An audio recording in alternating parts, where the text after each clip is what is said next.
I don't know how many of you were here for the last talk. It was a science talk. But I have to tell you this story in relation to what he was talking about, the Big Bang. So I have, one of the greatest roles that I've been blessed to play is that of a grandma. And I have 3 grandsons. The middle one is 8 years old now. And he's a real big science buff. From the time he was like 6 years old, he had the periodic table pasted on his wall. He knows more about elements than I ever have. But at any rate, not long ago, he was listening to me. I was talking, and I mentioned mystery. And I said something about a mystery. Here we have the mystery of being human, right? And he interrupted me, and he said, "Grandma, I know that we think there are a lot of mysteries today, but one day science will figure out the answer to all the mysteries, and then there won't be any more mysteries." And I said, "Oh, well, every day science is learning more and more about the universe. It's true."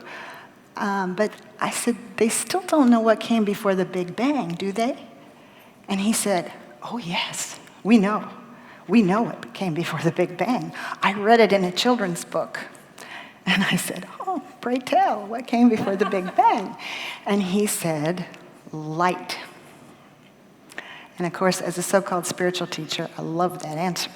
The light of awareness is what I did not launch into a Dharma talk on the light of awareness with my 8-year-old grandson. But we did continue to talk about mysteries, and I said, "Well, what about love?" You know, I said we could measure EKG, EEG, all kinds of things, but do you think science would ever be able to really define love or measure love or create love? And his little mind, he just like thought for the longest time, and he said, "Well, maybe you're right. Maybe there are things that we can just feel, but we can't really measure or produce with instruments," something like that. So I wanted to start there because light, the light of awareness, we could say, is another way of speaking about non-dual awareness. And I entitled this talk, "Is Non-Dual Awareness at War with Our Humanity?" Is there anyone out there who thinks it is? Oh, good. We're preaching to the choir here. However, think about how many people talk about something as if it were separate, as if duality were separate.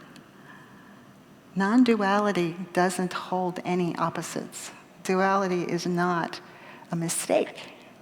Duality actually makes it possible for this that we are, the infinite light that each of us is. It makes it possible for this infinite ground, we might say the essence of what each of you are, to see itself, to love itself, to awaken to itself, to actually have an experience called form.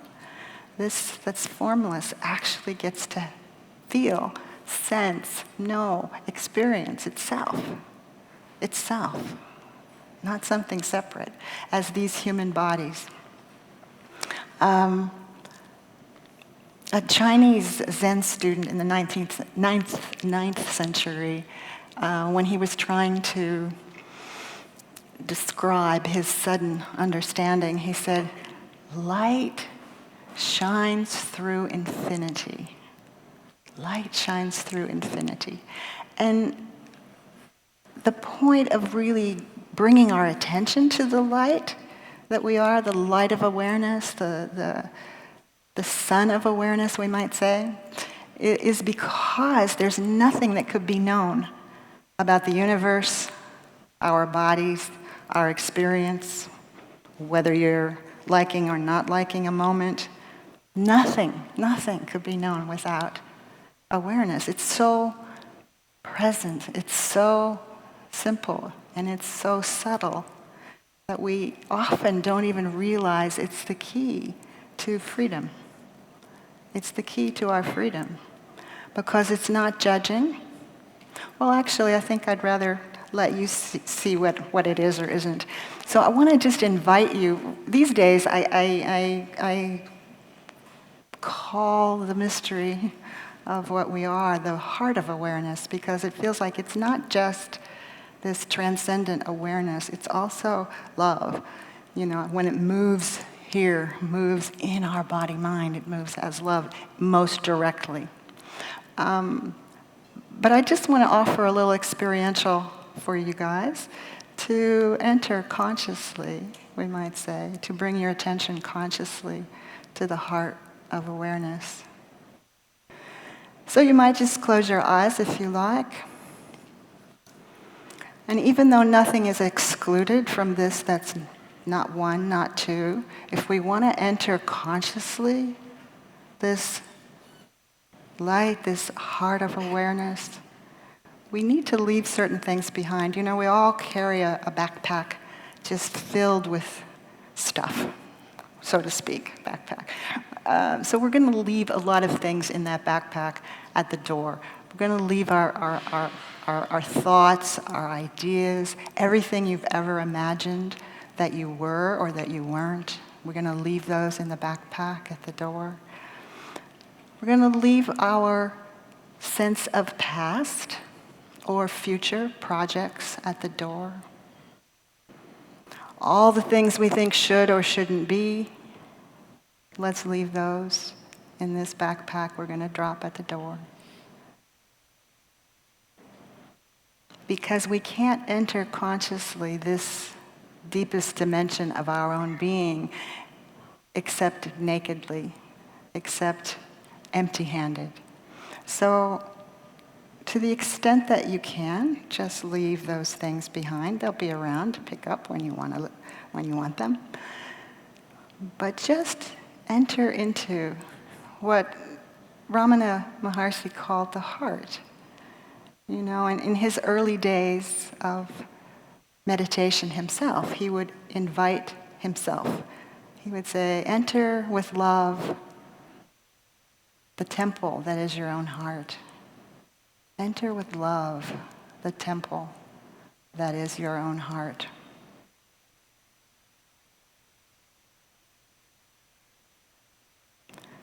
And just come empty-handed, empty-minded.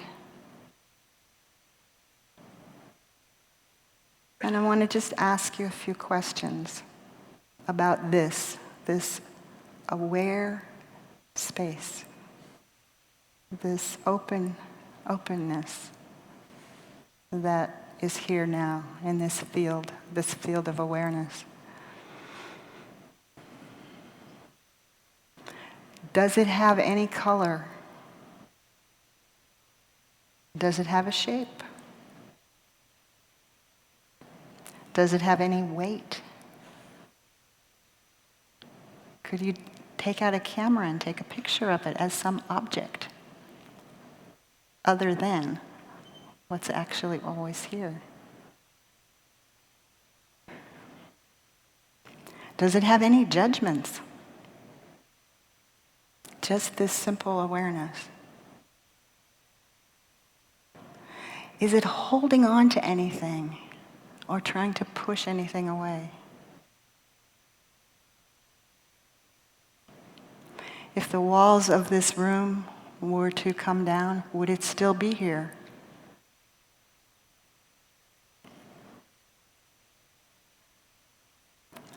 Does it have a past or a future? Or is it simply here now?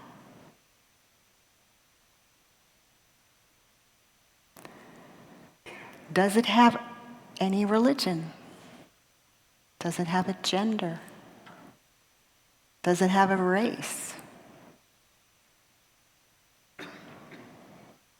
Does it have any identity at all? Is it saying, I am God, or I'm just this little human being?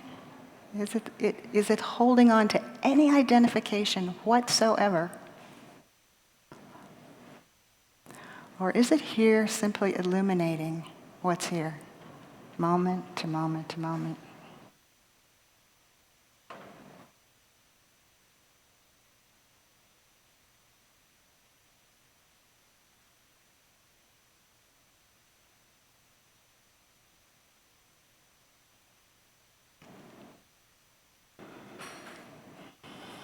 this,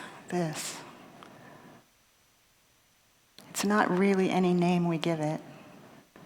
It's before names, before words. Maybe before the Big Bang, who knows? But this is what has the power to liberate so much that we wish we could deal with in the human body.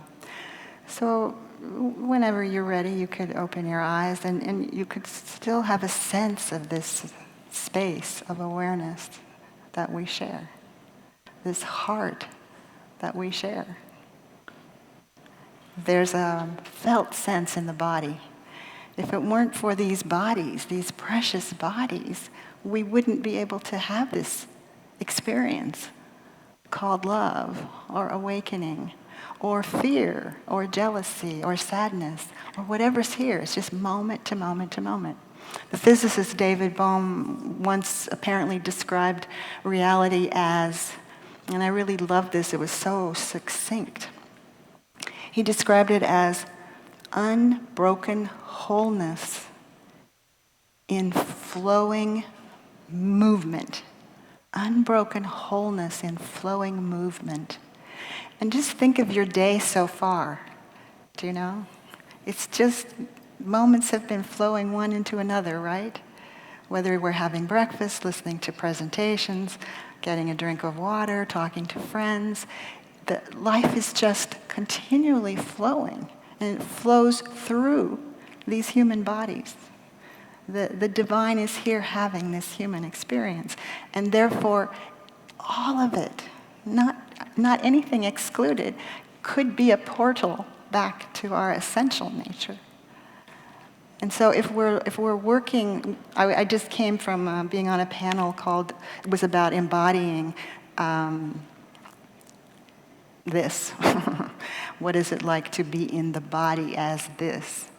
Do you know? And it feels like that's kind of why we have these incredible forms, you know? Because it's how the infinite itself gets to see itself. So you and I get to see ourselves as that if we have eyes to see. You know, if we have discovered this that's just simply awake now and loving itself as form. There are thought forms, feeling forms, body forms, animal forms, plant forms, you know, every conceivable kind of thing. What an amazing universe we live in. And sometimes it moves as confusion. But what knows that you're confused? You see, there's something already awake that knows that you are confused, that your mind is confused. Or that you're feeling sad. What notices that? Or that there's a contraction in the body. What notices that? And the thing that notices it, it's just not caught. And so when we put our attention there, that very awareness, that very compassionate awareness, that's whole as us. We are that wholeness in expression, in differentiation. I love Dan Siegel's thing this morning where he said, God, G-O-D, is ground of diversity. Didn't you like that if you were here? It's like, yeah, this out of which every moment is arising and also returning. Can we look at our human experience through that lens, or at least open to the possibility, do you know, that there's nothing that's separate? Our awareness can't separate itself. It's only a thought that separates us, because our attention has moved to thought. Oh, now I'm not present. And that may very well be the experience, but something knows you're not present. That's present.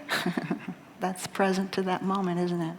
So when we begin to really feel from the inside out the depth of our being, the depth of the life that we are, the unbroken wholeness that seems to do its thing throughout the world, throughout each moment in time, then we have a different relationship to whatever arises. We think, don't we, before awakening, if we want to use that word, we think that, okay, when everything is all figured out, then I'll be free. When this never happens over here and this always happens over here, then finally, liberation. But that's really not liberation. That's a conditional idea of freedom. The freedom is the freedom to be here. In this body, in this experience, in this room, at this conference, with your thoughts, with your feelings, with your body. The freedom is not simply to transcend experience, humanness. It's to actually have the freedom to be here as bodies, as human expression, and as the divine simultaneously. You know, these aren't two. We imagine they're two, but they're not. They're not two in the least. And so awakening really comes up and out. There's an awakening out of identification, but then there's awakening into the heart, and that's where we have the feeling of love, of intimacy, of compassion.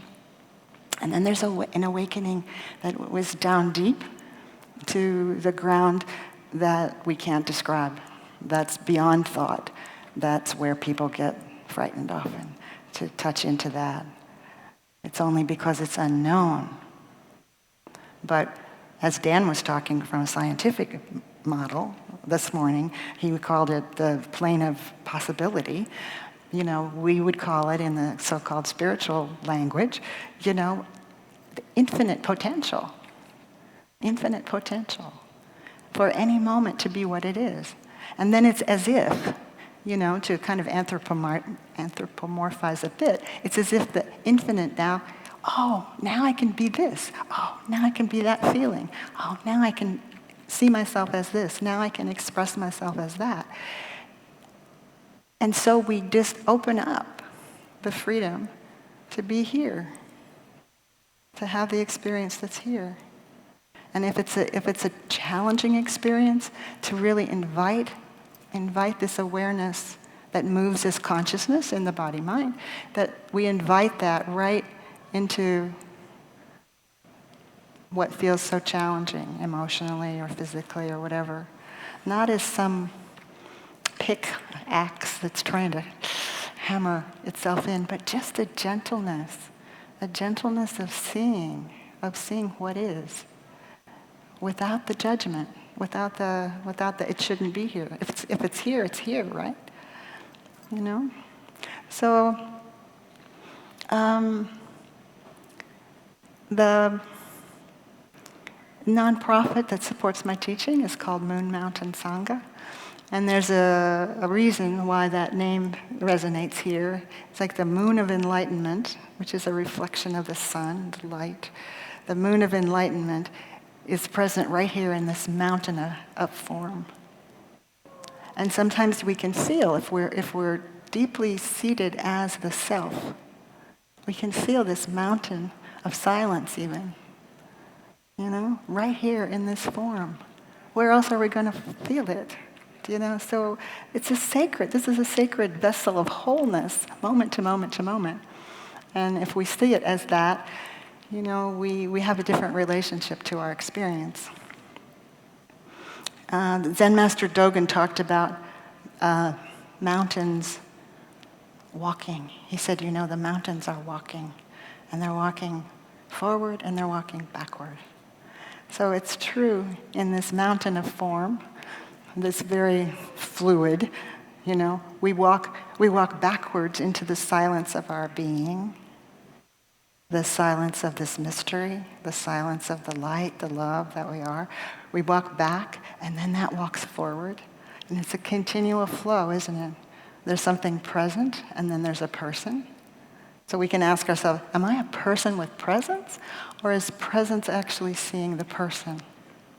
And I think it's this dance, right? This dance that we do from moment to moment, sometimes walking back and sometimes walking forward. And I think when we know that this that we are doesn't separate itself, it's the essence. It's like you guys are all wildflowers in a field with the same ground, and that ground is just your essence. It's the essence of all of us. And when we know that more and more experientially, we're not at war. We're not at war with ourselves. We're not at war with what's arising. And we're not at war with one another. So I think my time is up. But thank you so much for being here and for your presence.